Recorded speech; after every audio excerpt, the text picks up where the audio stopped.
हम पिछली क्लासों में भारतीय संविधान की प्रस्तावना के बारे में अध्ययन कर रहे थे।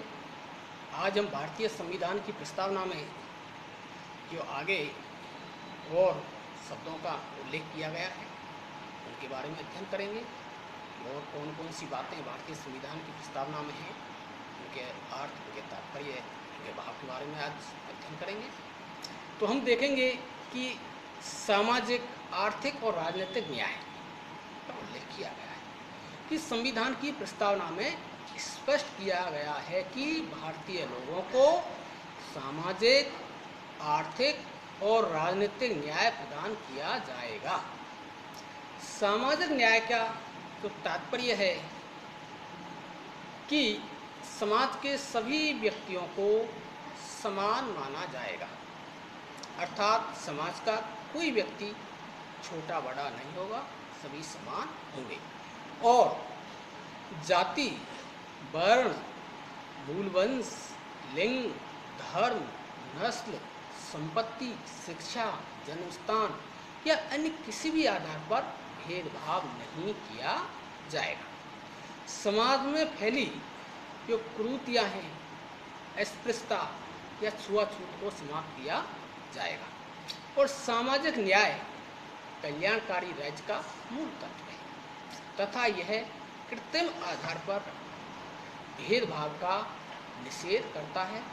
मनुष्य के बीच सामाजिक स्थिति के आधार पर भेदभाव पर प्रतिबंध लगाता है।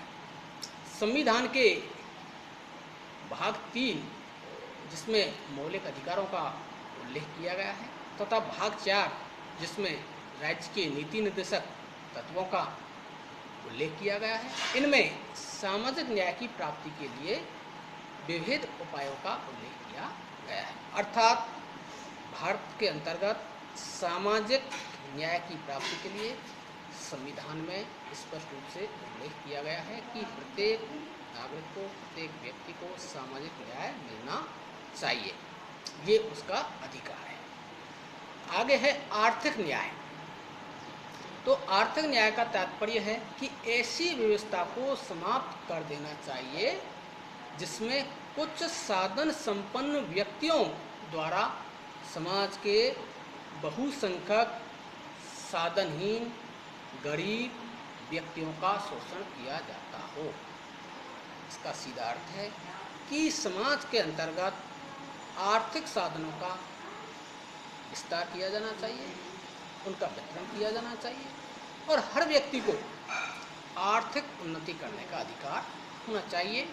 जो मुट्ठी भर लोग हैं, जो आर्थिक साधनों पर जिनका प्रभुत्व है, उस प्रभुत्व को सीमित किया जाना चाहिए और प्रत्येक भारत के नागरिक को आर्थिक साधनों में, आर्थिक गतिविधियों में भाग लेने का अधिकार होना चाहिए। उनको अपना आर्थिक विकास करने का भी अधिकार होना चाहिए। उनका किसी भी रूप में आर्थिक शोषण नहीं होना चाहिए तथा नागरिकों के बीच आर्थिक आधार पर भेदभाव नहीं किया जाए। ये नहीं कि अमीर है तो इसको अधिक लाभ मिलेगा, कि गरीब है इसको कम लाभ मिलेगा, ऐसी कोई व्यवस्था नहीं होनी चाहिए। आर्थिक आधार पर सभी व्यक्तियों को समान समझा जाना चाहिए और इसके लिए संविधान के अनुच्छेद 15 से 18, 38 तथा 39 में आर्थिक तथा सामाजिक न्याय को सुनिश्चित करने का प्रावधान भी किया गया है। अगला है राजनीतिक न्याय। तो राजनीतिक न्याय का तात्पर्य है कि नागरिकों को राजनीतिक जीवन में स्वतंत्रता प्रदान की जाए। संविधान द्वारा सभी नागरिकों को वयस्क मताधिकार प्रदान करके राजनीतिक न्याय को सुनिश्चित किया गया है। अर्थात भारत के प्रत्येक नागरिक जिसने 18 वर्ष की आयु पूरी कर ली है उसे मत देने का अधिकार है। उसमें किसी प्रकार का कोई भेदभाव नहीं किया गया है। वो भारतीय नागरिक है, उसने 18 वर्ष की आयु पूरी कर ली है, उसे मत देने का पूर्ण अधिकार प्रदान किया गया है। सभी नागरिकों को राजनीतिक क्षेत्र में स्वतंत्र और समान रूप से भाग लेने का अवसर प्रदान किया गया है कि जो भारतीय नागरिक है वह राजनीतिक गतिविधियों में भाग ले सकता है, उसमें किसी प्रकार का कोई भेदभाव नहीं किया गया है। संविधान के भाग 3 में अनुच्छेद 19 से 22 तक के अंतर्गत विविध स्वतंत्रता के अधिकार तथा अनुच्छेद 32 के अधीन संवैधानिक उपचारों के अधिकार द्वारा राजनीतिक न्याय के आदर्श को मूर्त रूप प्रदान किया गया है। अगला है स्वतंत्रता। इस संविधान में स्वतंत्रता शब्द आया है।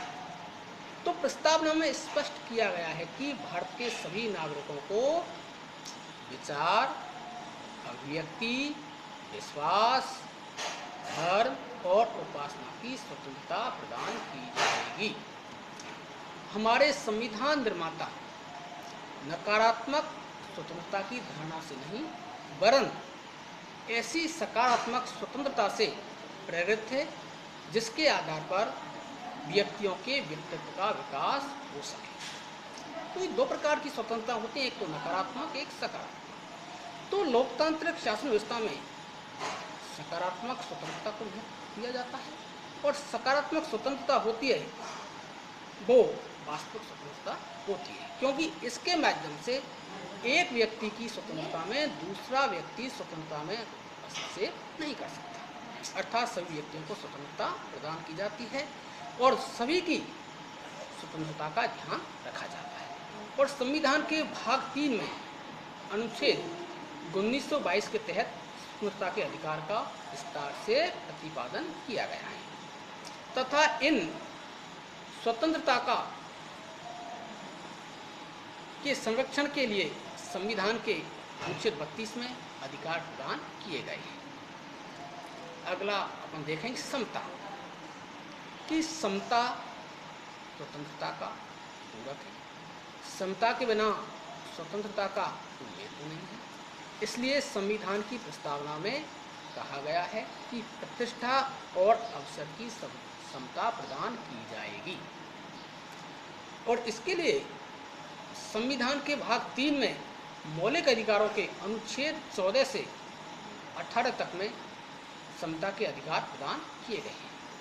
संविधान की प्रस्तावना में व्यक्ति की प्रतिष्ठा एवं अवसर की समानता सुनिश्चित की गई है। जो मौलिक अधिकारों में समानता के अधिकारों का उल्लेख किया गया है वो है कि विधि के समक्ष समानता, इसका उल्लेख है अनुच्छेद 14 में। धर्म, मूल वंश, जाति, लिंग या जन्म स्थान के आधार पर भेदभाव का निषेध, ये उल्लेख किया गया है अनुच्छेद 15 में। लोक नियोजन में अवसर की समानता, ये है अनुच्छेद 16 में।